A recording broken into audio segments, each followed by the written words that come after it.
Isang mapagpalang araw sa inyong lahat mga ka-storyteller dito sa Ayasha TV. Ako ang inyong lingkod, Miss Sandra, na muling maghahatid sa inyo ng isang kwentong punong-puno ng tensyon, aksyon at nagbabagang pag-ibig. Sinasabing ang pinakamapanganib na laro sa mundo hindi ang ligmaan, kundi mahalin na isang lalaking hindi marunong magpakawala. Ngayong araw, samahan ninyo ako sa paglalakbay ni Sofia Rose Navarro. Tunghayan natin kung paano ang isang dugoang belo ay naging simbolo ng kanyang pagbabalik bilang isang palaban na reyna sa mundo ng mga Villanueva. Handa na ba kayong harapin ang hagupit ng isang possessive na mafia boss? Halina't makinig, kiligin at kabahan sa ating pinakabagong handog. Ang paligid ay puno ng amoy ng mamahaling bulaklak at babango. Ngunit para kay Sofia Rose Navarro, amoy ng kamatayan ang nananalaytay sa hangin. Nakatitig siya sa salamin, suot na isang custom-made Vera Wang gown na nagkakahalaga ng milyon-milyon. Pero ang tinitingnan niya hindi ang ganda ng tela, kundi ang hawak niyang maliit na USB drive. Dito nakapaloob ang lahat, ang mga litrato ng mga taong pinatahimik ni Alexander Villanueva. Ang mga dokumentong nagpapatunay na ang mapapangasawa niya ay hindi lamang isang negosyante kundi ang kapo ng pinakamalaking sindikato sa bansa. At ang mas malala, narinig niyang usapan ni Alex at ng kanang kamay nito kanina. Kapag naging asawa ko na siya, wala na siyang lalakarin kahit isang hakbang nang wala akong pahintulot. I want her locked in my world forever. She is my most precious possession. Hindi siya gamit, hindi siya dekorasyon. Hindi mo ako makukuha, Alexander, bulong niya. Kinuha ni Sofia isang maliit na patalim na itinago niya sa ilalim ng kanyang garter belt. Gamit ang gunting, mabilis niyang pinutol ang mahabang laylay ng kanyang gown para mas madaling makakilos. Tinanggal ang mabigat na tiara at hiniyaang malaglag ang kanyang buhok. Eksaktong bumukas ang pinto, pumasok ang kanyang ama. Mukhang seryoso at walang pakialam sa nararamdaman ng anak. Sofia, it's time. Don't make a scene. This merger is important. Hindi na natapos ang kanyang ama sa sasabihin dahil mabilis siyang tinalo ni Sofia. Gamit ang defense tactics na palihim niyang inaral, mabilis niyang napatumba ang sariling ama at kinuha ang baril na nakasukbit sa bewang nito. Pasensya na papa, pero hindi niya ako ibebenta sa isang demonyo. Matigas na sabi ni Sofia. Tumakbo siya palabas ng bridal suite. Ang mga bodyguard na nakabantay sa hallway ay nagulat, ngunit bago pa sila makahugot ng armas, mabilis na nagpaputok si Sofia sa itaas para magdulot ng panik. Sumabay siya sa nagtatakbuhang mga bisita.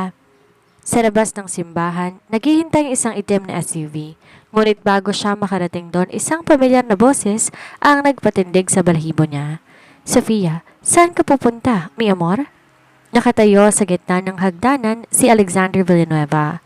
Ang kanyang itim na tuxedo ay lalong nagpatingkad sa kanyang mapanganib na aura. Ang kanyang mga mata hindi galit, ito ay puno ng nakakatakot na pananabik. Isang obsession. Hinding-hindi ako magpapakasal sa'yo. Sigaw ni Sofia habang nakatutok ang baril sa lalaki.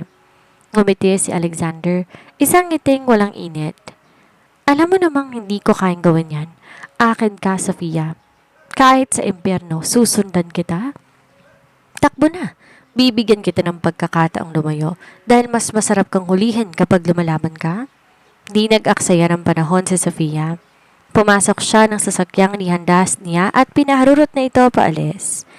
Habang tinitingnan niya si rearview mirror ang papaliit na figura ni Alexander, alam niya hindi pa ito ang dulo. Ito pa lamang ang simula ng isang madugong laro. 2 taon ang lumipas, malayo sa marangyang buhay ng Maynila, sa isang liblib at tahimik na bayan sa tabing dagat ng Aurora, kilala ang lahat bilang si Rose. Siya ang misteryosong babaeng nagmamay-ari ng isang maliit na bookstore cafe. Wala siyang suot na mamahaling alahas, tanging isang simpleng pilak na sigsig na nagsisilbing paalala ng kanyang kalayaan. Ngunit ang kalayaang to ay may kapalit, parati siyang lumilingon sa kanyang likuran. Rose, may naghahanap sa iyo sa labas. Isang estranghero, mukhang galing sa syudad. Wika ni Mang Tonyo, ang kanyang pinagkakatiwalaang tauhan. Tumigil ang tibok ng puso ni Sofia. Sino raw siya, Mang Toryo? Hindi nagpakilala pero may iniwan siyang sobre. Nanginig ang kamay ni Sofia habang kinukuha ang itim na sobre. Pagbukas niya, nalaglag ang isang tuyong talulot ng puting rosas, ang paborito niyang bulaklak na may bahid ng tuyong dugo. Sa loob ay may maikling sulat, Found you, my runaway queen. The game is over. Hindi siya nag-aksaya ng oras. Alam ni Sofia ang galaw ng isang Villanueva. Mabilis siyang pumasok sa kanyang silid sa itaas ng cafe. Mula sa ilalim ng sahig, kinuha niya ang kanyang emergency kit. Isang peking pasaporte, 2 Glock 17 at isang makapal na bundle ng pera. Hindi niyo ako makukuha ng buhay, bulong niya sa sarili habang mabilis na nilalagyan ng bala ang kanyang magazine. Palabas na siya ng pinto nang biglang mamatay lahat ng ilaw sa paligid. Ang katahimikan ng gabi na palitan ng tunog ng mabibigat na yabag ng sapatos sa kahoy na sahig. Hindi to isa o dalawa, isang grupo sila. Mabilis gumulong si Sofia sa likod na isang matibay na estante ng mga libro. Narinig niya ang pagkasa ng mga armas. Sofia Rose, huwag na nating pahirapan pa ang isa't isa. Isang baritono at malamig na boses ang umalingaw-ngaw. Hindi yon si Alexander, kundi ang kanyang kanang kamay na si Marco. Alam mong hindi ka makakalabas sa bayang to. Lahat ng kalsada sarado na namin. Subukan nyo, sagot ni Sofia bago siya nagpaputok sa direksyon ng boses. Nagsimula ang bakbakan sa loob ng maliit na bookstore. Di tulad ng ibang biktima ng mafia, si Sofia hindi umiiyak. Bawat putok ng kanyang baril may layon, hindi para pumatay kaagad kundi para lumumpo at makatakas. Gamit ang dilim na itumba niya ang 3 tauhan ni Alexander sa loob lamang ng 5 minuto. Tumalon siya mula sa bintana na ikalawang palapag, direkta sa bubong ng kanyang lumang pickup truck. Pinaharurot niya ang sasakyan. Binabagtas ang madilim na highway patungo sa kabundukan. Ngunit sa gitna ng daan, mayroong isang mamahaling itim na Bugatti ang nakaharang. Nakasandal doon ay isang lalaki, nakasuot ng long coat sa gitna ng init ng gabi. Humihit-hit ng sigarilyo habang kalmadong naghihintay. Si Alexander. Hindi humihinto si Sofia, lalo niyang inapakan ang gasolinador. Mamatay na tayo kung mamamatay, sigaw niya. Ngunit bago pa bumangga ang truck, isang sniper shot mula sa malayo ang tumama sa gulong ni Sofia. Nawalan siya ng kontrol. Ang sasakyan ay bumaligtad ng ilang beses bago tumigil sa gilid ng bangin. Puno ng sugat at ng dugo, pilit na gumagapang si Sofia palabas ng wasak na sasakyan. Ang paningin niya ay malabo, ngunit nakita niya ang makintab na sapatos na huminto sa harap ng kanyang mukha. Naramdaman niya ang malamig na kamay ni Alexander na humawak sa kanyang baba. Pinipilit siyang tumingala. 2 years, Sofia. 2 years akong hindi nakatulog dahil sa'yo, bulong ni Alexander. Ang boses ay kombinasyon ng galit at isang nakakatakot na pagsinta. Did you really think you could escape me? In this world, I am God, and you are my only religion? Bago siya mawalan ng malay, naramdaman ni Sofia ang mahigpit na yakap ng lalaki. Isang yakap na hindi nagpoprotekta, kung hindi yakap ng isang nagnanais na ikulong siya habang buhay. Nagising si Sofia na nakagapos sa mga kamay sa isang marangyang kama. Hindi ito selda kundi isang pamilya na sa kanya. Ang master's bedroom ng mansyon ni Alexander sa isang pribadong isla. Gising na ang mahal na reyna. Isang mapanayang boses ang narinig niya mula sa gilid. Hindi si Alexander ang nakita niya kundi si Isabella Valeriano. Nakasuot to ng manipis na pulang bestida, may hawak na baso ng wine at may ngiting puno ng lason. Isabella, mahinang sabi ni Sofia, sinusubukang bawiin ang lakas. Sayang Sofia, akala ko tuluyan ka nang nawala. Alam mo bang sa loob ng 2 taon, ako ang nasa tabi ni Alex? Ako ang nag-alaga sa kanya habang ikaw ay nagtatago sa putikan. Lumapit si Isabella, hinawakan ang buhok na Sofia ng marahas. Ako ang nag-alaga sa kanya habang ikaw nagtatago ka sa putikan. Lumapit si Isabella at hinawakan ang buhok ni Sofia ng marahas. Pero ang baliw na malalaking yan, pangalan mo rin ang tinatawag. Anong ginawa mo sa kanya? Bakit hindi mo siya tanungin? Balik na sagot ni Sofia. Matapang na tumingin sa mga mata ng kontrabida. O baka naman kahit anong gawin mo, isa ka lang anino sa paningin niya. Isang malakas na sampal ang dumapo sa pisngi ni Sofia. Palaban ka pa rin. Tingnan natin kung hanggang saan ang tapang mo kapag nalaman ng pamilya mo ang mga magulang na tinalikuran mo ay nasa kamay na ni Alexander. Nanlaki ang mga mata ni Sofia. Walang hiya kayo. Wala siyang kinalaman dito. Lahat ng mahal mo may kinalaman dahil yan ang paraan ni Alex para pasunurin ka. Wika ni Isabela bago lumabas ng silid habang tumatawa. Naiwang mag-isa si Sofia, hindi siya pa pwedeng magpadala sa takot. Alam niyang pinapanood siya ni Alexander sa mga hidden cameras ng silid na iyon. Tumayo siya, kahit masakit ang katawan at tiningnan ng paligid. Nakita niya ang isang pirasong basag na kristal mula sa basong iniwan ni Isabela. Dahan-dahan ginamit niya ang kanyang paa para abutin ito. Sa gitna ng kanyang paghihirap, bumukas ang pinto. Pumasok si Alexander, dala ang isang tray ng pagkain. Mukha siyang maamo, tila hindi siyang lalaking nagpataob ng sasakyan ni Sofia kagabi. Kain na, Sofia. Kailangan mo ng lakas para pag-usapan natin, sabi ni Alex. Umupo siya sa gilid ng kama at nagsimulang magbalat ng prutas. Pakawalan mo ang mga magulang ko, Alex. Ako ang may atraso sa iyo, hindi sila, mariing sabi ni Sofia. Tumigil si Alex at tumingin sa kanya. Ang kanyang mga mata naglalagablab. Atraso? Hindi atraso ang tawag doon, Sofia. Ang tawag doon pagtataksil pero mapapatawad kita sa isang kondisyon. Ano? Behave. Play the role of my wife at sisiguraduhin ko ligtas ang pamilya mo. Pero isang maling galaw, isang balak na pagtakas muli sisiguraduhin ko, ikaw mismo ang maglilibing sa kanila. Lumapit si Alexander sa kanya. Sapat na para maramdaman ni Sofia ang hininga nito. Do not test my patience, Sophia Rose. I can be your savior, or I can be the monster that will destroy everything you love. Choose. Tinignan ni Sofia ang basag na kristal malapit na sa kanyang kamay. Ang kanyang isipan mabilis na gumagawa ng plano. Hindi pa tapos ang laban, Alexander Villanueva.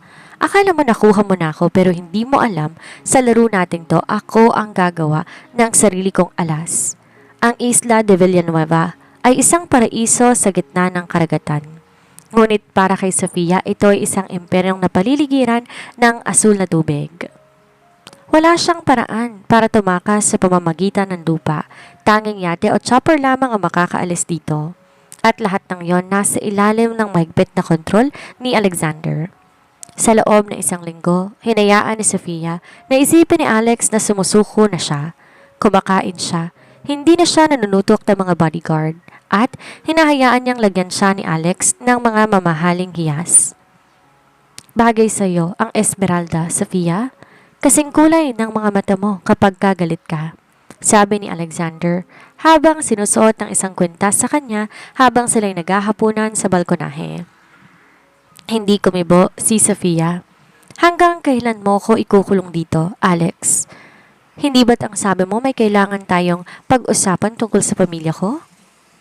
Ang pamilya mo ay ligtas hanggat nandito ka sa tabi ko. Sagot ni Alex sabay haplos sa kanyang pisngi. Ang kanyang hawak ay nagmamay-ari. Tila ba isang piyembro na ayaw niya ng bitawan kailanman. Ayaw mo ba dito? Binigay ko ng lahat. Ang lahat ng gusto mo. Isang kumpas mo lang ibibigay ko? Gusto ko ng kalayaan, Alex. Kaya mo bang ibigay yon? Tumalim ang tingin ni Alexander. Bigla niyang hinila ang sila ni Sofia papalapit sa kanya. Huwag kang hihiling ng bagay na alam mong ipagkakait ko. You are mine, Sophia Rose. Bawat hininga mo, bawat patak ng luha mo, pag-aari ko.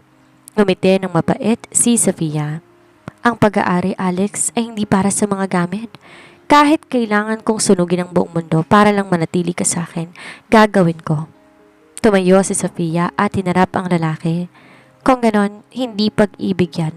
Sakit yan, Alex. Isang sakit na ikamamatay nating dalawa. Iniwan niya ang lalaki sa penthouse ng balkonahe. Habang naglalakad siya sa hallway, hindi niya alam, may naghihintay na pala sa kanya sa dilim. Sinalubong siya ni Isabela sa may hagdanan. Sa pagkakataong to, hindi lang pang-aasar ang dala ng babae. May hawak din siyang envelope. Akala mo ba ikaw lang ang may sikreto? Sofia? Bulong ni Isabela. May halong laso ng boses. Ano na naman to, Isabela? Kung gusto mo si Alex, kunin mo siya. Sa'yo na ang lalaking yan. Pagod na sabi ni Sofia. Oo, gusto ko siya. Pero mas gusto ko siyang makita na winawasa ka. Tinapon ni Isabela ang envelope sa harap ni Sofia. Tingnan mo yan. Yan ang dahilan kung bakit hindi ka pakakawalan ni Alex. Hindi dahil mahal ka niya, kundi dahil ikaw ang susi sa nawawalang kaba ng mga Navarro na kinuha ng tatay mo mula sa mga Villanueva. Binuksan ni Sofia ang envelope. Naglalaman to ng mga lumang dokumento ng transaksyon. Nanlamig ang kanyang mga kamay. Ang kanyang ama ay nagnakaw sa mafia at siya nagsisilbing collateral o kabayaran. Isang malaking kasinungalingan ang kasunduan ng mga magulang mo, dagdag ni Isabela. Binenta ka nila para mabayaran ang utang ng tatay mo. At si Alex, ginamit niya ang pagkakataong yon para makuha ang obsession niya sa'yo. Bakit mo to sinasabi sa akin? Tanong ni Sofia. Dahil gusto kitang umalis dito. Kapag nawala ka, mapapansin ako ni Alex. Matalim na sabi ni Isabela. Tutulungan kitang tumakas mamayang gabi. May jet ski sa likod ng grotto.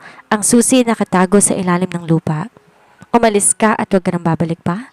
Tinitigan ni Sofia si Isabela.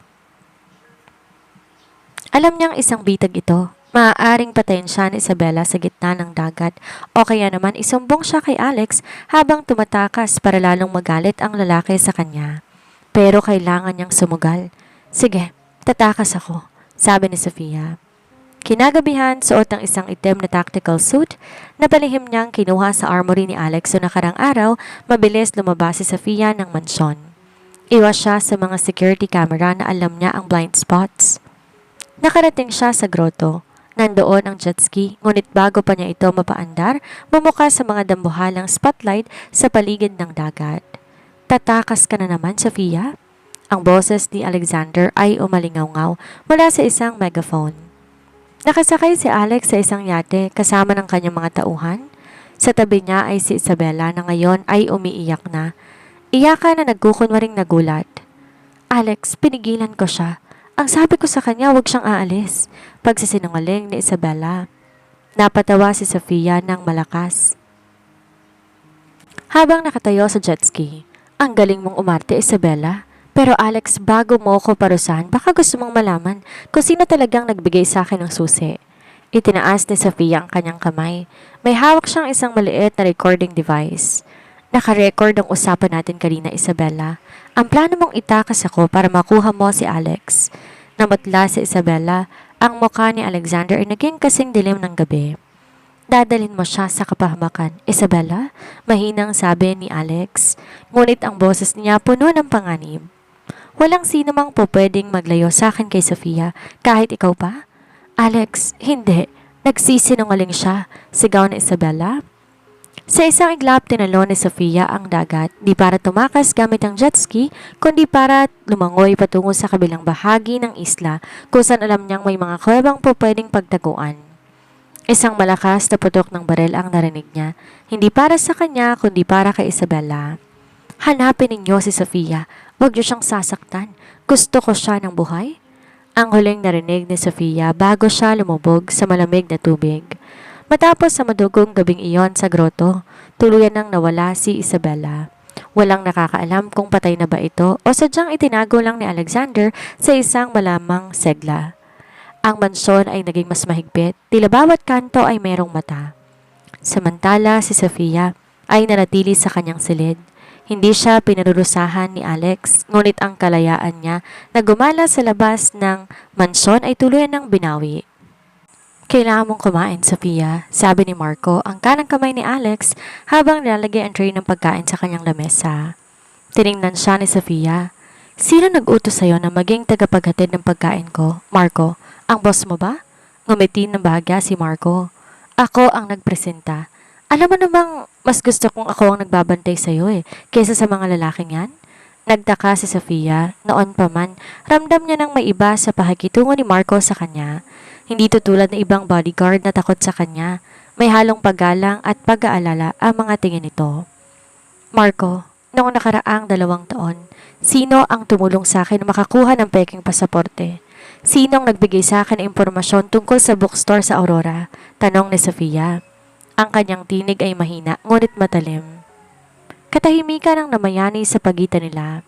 Dahan-dahang lumapit si Marco sa kanya at yumuko. Huwag mong sasabihin kay Alex. Ako yon, Sofia. Nanlaki ang mga mata ni Sofia. Ikaw?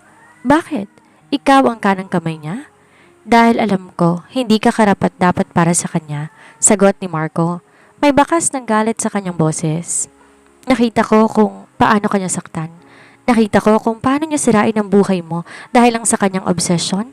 Hindi yon pag-ibig, Sofia. Yon ay pagmamalupit. Naramdaman ni Sofia ang mabilis sa tibok ng kanyang puso.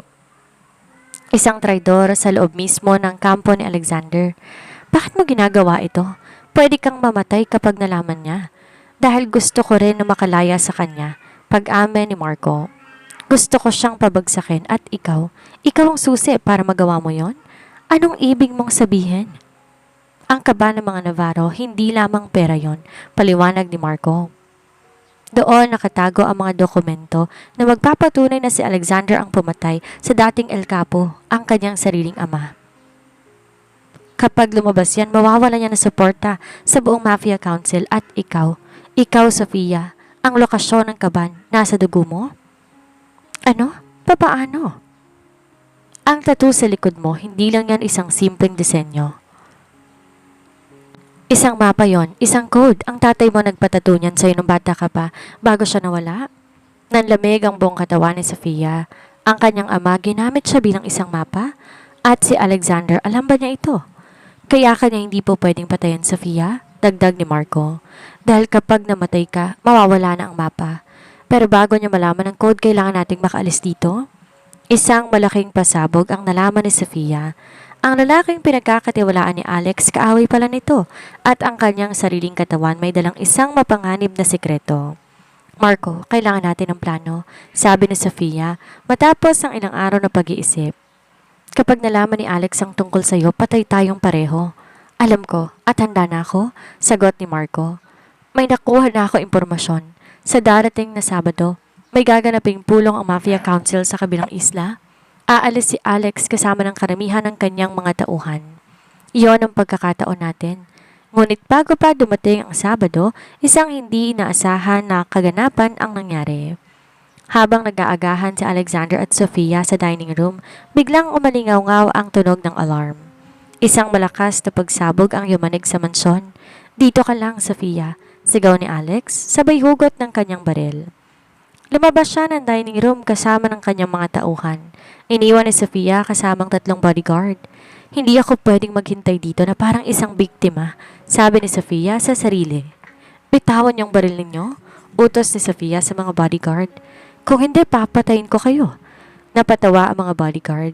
Ikaw, papatayin kami? Hindi mo alam kung anong sinasabi mo. Bago pa makakilos sa mga bodyguard, mabilis sumuntok si Sofia sa sikmura ng isa. Kinuha ang baril nito at binalit sa binti ang isa pa. Ang ikatlong bodyguard na tulala, dahilan para mapatumba siya ni Sofia gamit ang isang malakas na sipa sa ulo. Kinuha ni Sofia lahat ng armas na makukuha niya, 2 Glock 17 at isang AK-47. Lumabas siya ng dining room. Ang manson puno ng usok at apoy. Ang mga tauhan ni Alex abala sa pakikipaglaban sa isang grupo ng mga armadong lalaking hindi kilala. Sa gitna ng kaguluhan, nakita ni Sofia si Alexander. Napapaligiran siya ng 5 kalaban. Dapat ko ba siyang iwan? Pwede na akong tumakas, isip ni Sofia. Ngunit may isang bagay na pumigil sa kanya. Hindi siya po pwedeng umalis na wala ang mapa sa kanyang likuran at ang mapa nasa kanya. At kapag nakuha siya ng mga kalaban, hindi lang siyang mapapahamak kundi pati na rin ang kanyang pamilya. Mabilis gumapang si Sofia sa gilid ng hallway.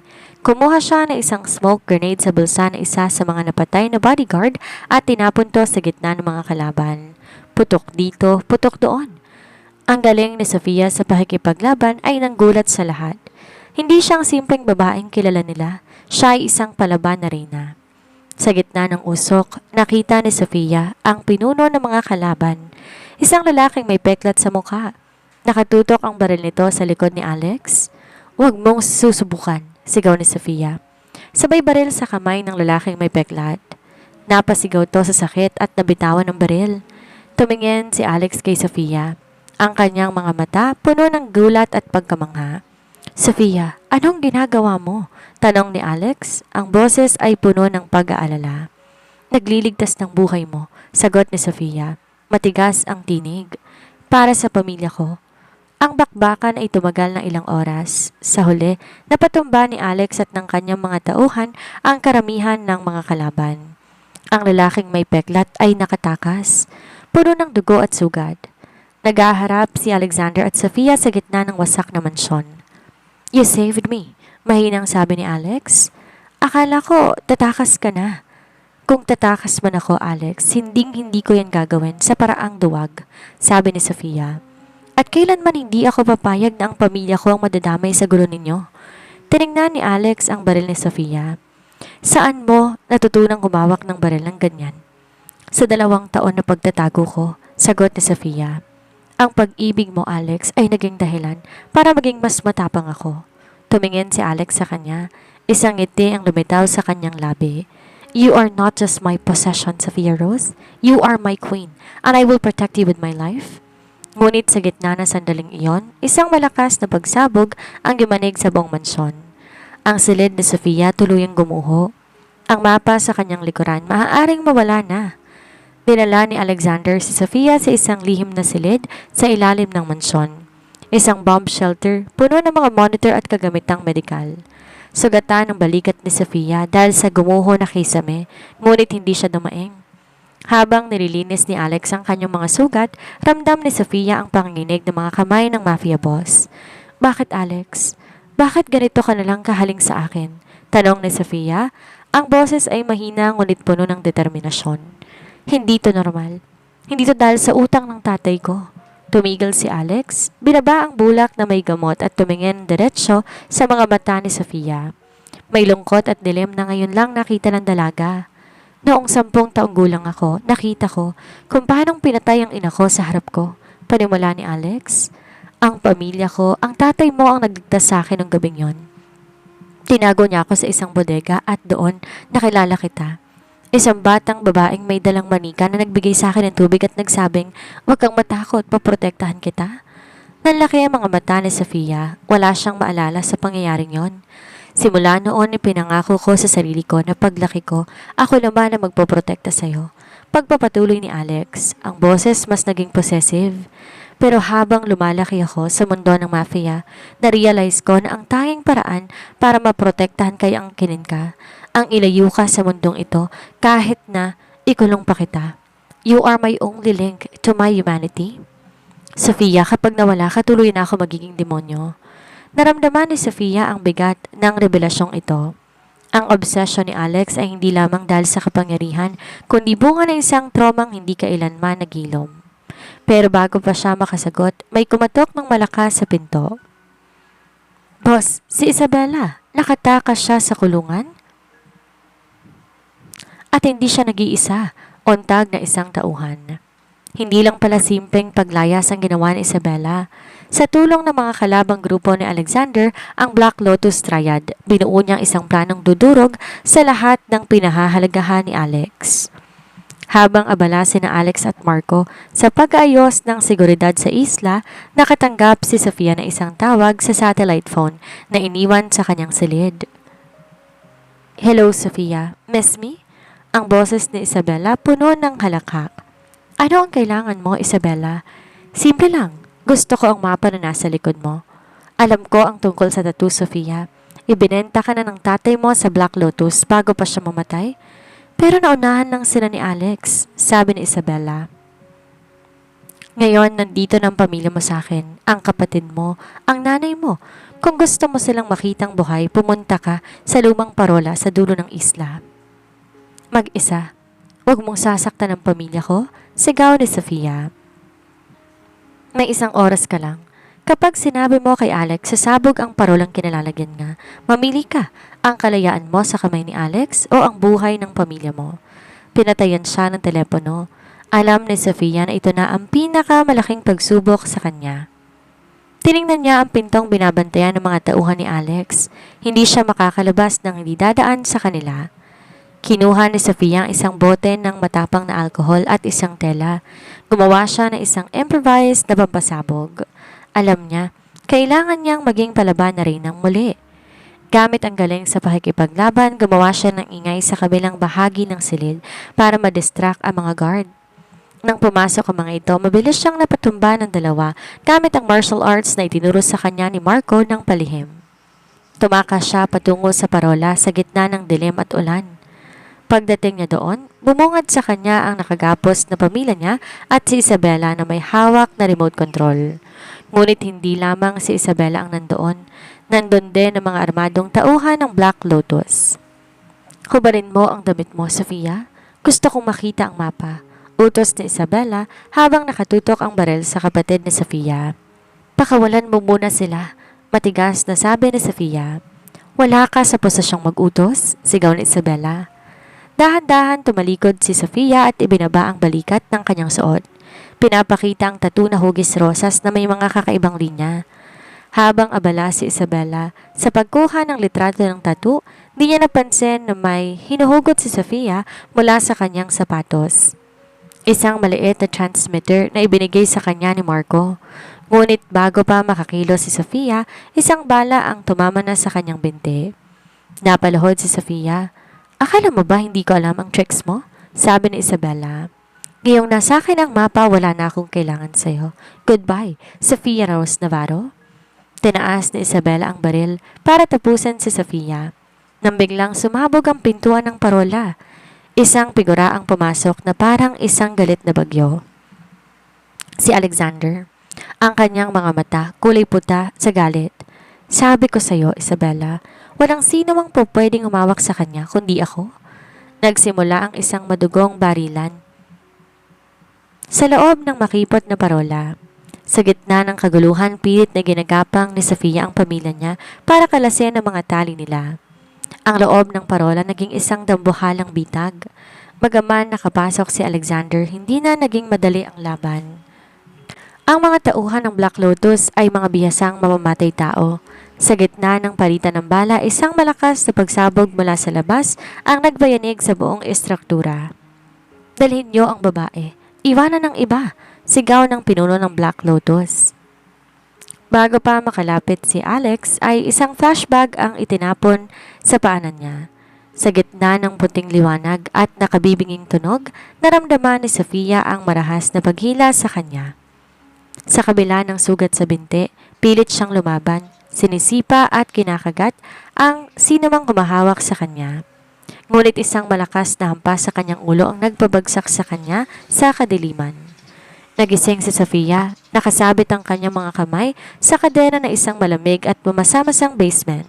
Hindi na ito sa isla ni Alex, amoy kalawang at luma ang paligid. Gising na ang ating mapa? Isang boses ang narinig niya mula sa anino. Inakala niya na si Isabela ito, ngunit laking gulat niya nang lumabas ang isang figura na hindi niya inaasahan, si Marco. Marco, bakit? Hirap na tanong ni Sofia. Sabi ko sa'yo, Sofia. Kung gusto mong makalaya kay Alex, sabi ni Marco habang nilalaro ang isang maitiim na scalpel. Pero hindi ko sinabing ililigtas kita. Ginamit lang kita para makahanap ng kalaban at ngayong nakuha na ni Isabela ang litrato ng tattoo mo, kailangan ko lang kumpirmahin kung paanong babasahin ang code. Dahan-dahang idinikit ni Marco ang dulo ng scalpel sa pisngi ni Sofia. Ang tatay mo, bago siya nawala, may iniwan siyang cipher key. Nasaan yon? Hindi ko alam ang sinasabi mo. Sigaw ni Sofia kahit nasa loob niya, naalala niyang isang lumang locket na binigay ng kanyang ina bago siya ikasal. Magsalita ka. O baka gusto mong makita kung paano mamatay ang pamilya mo sa harap mo? Banta ni Marco. Sa gitna ng torture, hindi sumuko si Sofia. Sa halip na umiyak, ginamit niya ang kanyang sakit para manatiling gising ang kanyang diwa. Alam niya, paparating si Alex. Alam niya, hindi siya pababayaan ng lalaking ang tanging relihiyon ay siya. Akala mo ba matalino ka, Marco? Pang-uyam ni Sofia habang dinuduraan ng dugo sa sahig. Patalsikin mo ang lalaking nagturing sa'yo na kapatid. Sa tingin mo ba hahayaan kanyang mabuhay? Wala na si Alex, Sofia. Sunog na ang parola, walang nakaligtas doon. Tawa ni Marco. Ngunit bago pa man matapos ang halakak ni Marco, isang malakas na dagundong ang narinig mula sa itaas. Ang tunog ng mga helicopter at ang sunod-sunod na putok ng mga submachine guns. Hindi na mamatay ang demonyo, Marco, bulong ni Sofia na may mabait ng ngiti. Lalo na kung kinuha mo ang pag-aari niya. Ang pinto ng basement ay literal na natanggal sa hamba nito nang pasabugin ito. Pumasok si Alexander Villanueva, suot ang kanyang punit-punit na tuxedo. Puno ng uling at dugo ang muka at may hawak na dalawang desert eagle. Para siyang anghel ng kamatayan na bumaba na sa lupa. Marco, ang boses ni Alex ay parang galing lang sa hukay. I should have fed you to the sharks a long time ago. Hindi na nakapagsalita pa si Marco. Sa takot, ginamit niya si Sofia bilang pananggalang. Tinutok ang baril sa sentido ng dalaga. Isang hakbang. Alex, sasabog ang utak niya. Ngunit hindi si Alex ang kumilos. Sa isang mabilis at hindi inaasahan, ginamit ni Sofia ang kanyang huling lakas. Pinulupot ang kanyang mga binti sa braso ni Marco at binalian ito ng buto. Isang teknik na itinuro mismo ni Marco sa kanya. Napasigaw si Marco sa sakit. Sapat na pagkakataon para magpakawala si Alex ng isang bala na tumama ng eksakto sa noo na traidor. Mabilis na nilapitan ni Alex si Sofia at kinalas sa mga kadena. I am here, Sofia. Mi amor, I am so sorry. Umiyak si Sofia sa unang pagkakataon.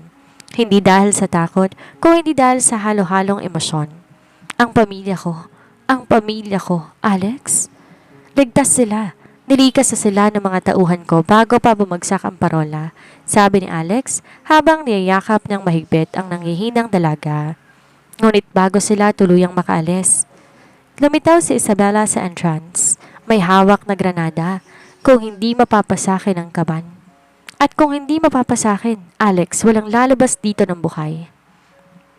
Isabela, wag! Isang malaking pasabog ang nangyari. Pero bago pa sumabog ang granada, itinulak ni Sofia si Alex sa likod ng isang makapal na pader at ginamit ang kanyang sariling katawan para protektahan ito. Ngunit isang huling twist ang naganap. Si Isabela ay binaril mula sa likod ng isa sa mga tauhan ni Alex bago pa niya mabitawan ang granada ng maayos. Gayunpaman ang bahagi ng gusali nagsimulang gumuho. Alex, ang kaban, ang code, hindi perang laman nun? Bulong ni Sofia habang sila'y tumatakas sa gumuguhong basement. Lahat ng ebidensya laban sa'yo nandun. Ang tatay ko hindi kanya pinagtaksilan. Tinago niya ang mga ebidensyang yon para di ka maging target ng gobyerno. Tumigil si Alex. Ang lahat ng galit at paghihigante na itinanim niya sa kanyang puso sa loob ng maraming taon ay tila naglaho. Ang pamilya Navarro hindi kaaway. Sila ang kanyang mga tagapagligtas mula pa noong una. Lumipas ang 6 na buwan. Ang mansyon sa isla muling naitayo. Ngunit sa pagkakataong to wala ng mga rehas. Ang mga pader hindi na kulungan kundi proteksyon. Ang kabal ng mga Navarro ay nabuksan na at gaya nga ng sabi ni Sofia, wala itong ginto o pera. Puno to ng mga dokumento at ebidensyang naglinis sa pangalan ni Alexander mula sa mga maling paratang ng Mafia Council. Habang binabaon naman ang tunay na traidor na pumatay sa kanyang ama. Nakatayo si Sofia sa balkonahe, suot ng isang simpleng puting bestida. Wala nang takot sa kanyang mga mata, tanging otoridad na isang babaeng dumaan sa apoy at nabuhay. Isang pares ng matigas na braso ang yumakap sa kanya mula sa likuran. Ang amoy ng mamahaling sigarilyo at sandalwood. Iniisip mo pa rin ba ang pagtakas? Bulong ni Alexa sa kanyang leeg. Wala na ang dati nitong bagsik. Ang boses ngayon ay puno na ng pagsuko. Humarap si Sofia sa kanya. Kung tatakas ako, Alex, alam mong hindi mo ako mahahanap muli. Pero nandito pa rin ako, hindi ba? Ngumiti si Alex. Ibinigay ko na sa iyong lahat. Ang mga bank accounts, ang kontrol sa mga legal na negosyo, maging ang buhay ko. You are the boss now, Sofia Rose. I am just your soldier. Hindi ito biro. Matapos ang huling bakbakan, ipinasa ni Alexander ang pamumuno ng pamilya Villanueva sa isang konseho habang pinanatili niya ang kapangyarihan para lang protektahan si Sofia. Ang dating possessive mafia boss ay naging protector ng babaeng mas matapang pa sa kanya. May isang bagay pa ako na gusto kong hilingin, sabi ni Sofia habang nakatingin sa malawak na dagat. Kahit ano. Gusto kong gamitin ang impluensya ng mga Villanueva para tulungan ang mga biktima ng human trafficking. Ang mga babaeng tulad ko na ginawang pyesa sa laro ng mga makapangyarihang lalaki. Gusto kong magtayo ng sarili kong organisasyon. Natigilan si Alex. Tumingin siya sa kanyang asawa. Ang babae na akala niya ay kailangan niyang ikulong para manatili sa kanya. Ngayon, na-realize niya na ang pag-ibig ay hindi na tungkol sa pag-angkin, kundi sa pagsuporta sa paglipad ng isa't isa. Gawin mo, matapang na sabi ni Alex. At ang sino mang humarang sa'yo, kailangan dumaan muna sa akin. Lumapit si Sofia. Hinawakan ang mukha ni Alex. Hindi na ako ang biktima mo, Alex, at hindi na ikaw ang monster ko. Tayo ay dalawang sugatang kaluluwa na nahanap ang kapayapaan. Sa gitna ng kaguluhan, sa ilalim ng paglubog ng araw, nagtagpo ang kanilang mga labi. Isang halik na hindi na selyado ng takot o obsession, kundi na isang pangako na mas matimbang pa sa anumang kontrata o kasunduan ng mafia. Ang pagtakas ni Sofia ay natapos na. Hindi dahil nahuli siya, kundi dahil nahanap niya ng lugar kung saan hindi niya na kailangan tumakbo sa tabi ng lalaking natutong magmahal ng tama sa gitna ng isang dilim at marahas na mundo. Sa dulo, ang reyna ay hindi nananatili sa gintong hawla. Sinunog niya ang hawla at ginawa itong isang imperyo kung saan siya ang namumuno. Kasama ang lalaking handang lumuhod sa kanyang paanan. Ang ingay ng mga putok ng barel at amoy ng pulbura ay napalitan ng tawanan at tunog ng mga alon sa pampang ng kanilang rest house sa Amalfi Coast. Ngunit sa likod ng katahimikang to, nananatiling alerto ang seguridad na nakapalibot sa kanila. Hindi mo kailanman tuluyang maiiwan ang mundo ng mafia. Natututo ka lang mamuhay ng mas matalino sa loob nito. Nakatitig si Sofia sa isang malaking frame sa kanyang opisina. Ang litrato ng Navarro Foundation, ang organisasyong tinayo niya para sa mga kababaihan. Hindi na siyang Sofiyang tumakas sa duguan ang belo. Siya na ngayon ang tinaguriang The Iron Rose, ang underworld, isang babaeng hindi humahawak ng baril para pumatay ng walang dahilan, kundi para magligtas. Mommy, look! I drew a dragon! Isang maliit na batang lalaki na may kulay abong mga mata. Mga matang eksaktong kopya ng kay Alexander ang patakbo na lumapit sa kanya. Siya si Xavier Alexander, ang panganay nilang anak.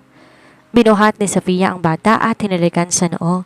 It's beautiful, Xavier, just like your dad's favorite tattoo. Speaking of dragons, isang malalim at baritonong boses ang umalingaw-ngaw mula sa pinto. Pumasok si Alexander, na mas kagalang-galang na tingnan sa kanyang navy blue suit. Bagaman may bakas pa rin ang panganib sa bawat galaw, lumapit siya at tinalikan si Sofia ng matagal bago kinuha ang anak mula sa mga braso nito. The council is asking for a meeting, Sofia, seryosong sabi ni Alex. May mga bagong grupo na gustong pumasok sa teritoryo natin sa Asia. Tumingin si Sofia sa kanyang asawa. Alam nila ang ibig sabihin nito, panibagong gulo, panibagong banta. Pero sa pagkakataong to, wala nang lihiman. Wala nang obsesyon na nakakasakal. Sabihin mo sa kanila, Alex, ang mga Villanueva at Navarro ay hindi naglalaban. Kami ay isang pader na ngayon at kung gusto nilang subukan ang tibay noon, handa tayong ipakita sa kanila kung papaano sumayaw sa impyerno. Matigas na sabi ni Sofia. Isang mapagmalaking ngiti ang sumilay sa labi ni Alexander. Pinatong niya ang kanyang kamay sa likod ni Sofia, doon sa bahagi ko saan nakatagpo ang kanyang tattoo sa ilalim ng tela ng kanyang damit. That's my queen, bulong ni Alex. Sa hapon na yon, habang pinagmamasdan nila ang papalubog na araw, alam na ni Sofia at Alexander na ang kanilang kwento ay hindi natapos sa isang masayang kasal lamang. Ito ay patuloy ng pakikipaglaban. Ang kanilang pag-ibig ay hindi parang isang fairy tale. Ito ay parang isang rosa sa gitna ng digmaan. May mga tinik na nakakasugat, may mga bahid ng dugo, ngunit nanatiling pinakamaganda sa lahat ng bulaklak dahil sa kakayahan nitong mabuhay sa gitna ng dilim.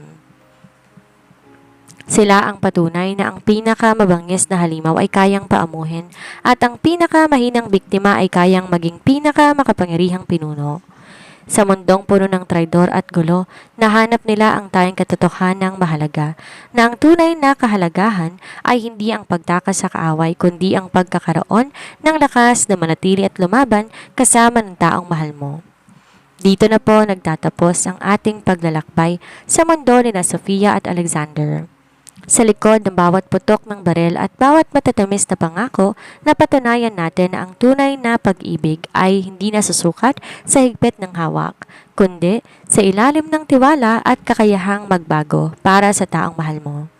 Si Sofia Rose Navarro ay hindi lamang basta tumakas, siya ay bumangon at naging mas matatag na bersyon ng kanyang sarili. At si Alexander Villanueva, mula sa pagiging isang mapanganib na halimaw, ay natutong yumukod sa kapangyarihan ng wagas na pagsinta. Maraming salamat sa inyong patuloy na tiwala at walang sawang suporta sa Ayesha TV channel. Kayo po ang nagbibigay ng lakas at inspirasyon sa amin na patuloy magbahagi ng mga kwentong kapupulutan ng aral, kilig at pag-asa. Muli, ako ang inyong narrator, si Miss Sandra. Karangalan ko pong ihatid sa inyo ang bawat emosyon na nananalaytay sa kwentong ito. Huwag po ninyong kakalimutang i-like, i-share at iwan ang inyong mga saloobin sa comment section sa ibaba dahil ang inyong tinig ang aming gabay. Hanggang sa muli po nating pagkikita sa susunod nating mga kwento ng pag-ibig, sakripisyo at tagumpay. Dito lang sa Ayesha TV, kung saan ang bawat kwento ay may buhay. Maraming salamat at hanggang sa muli.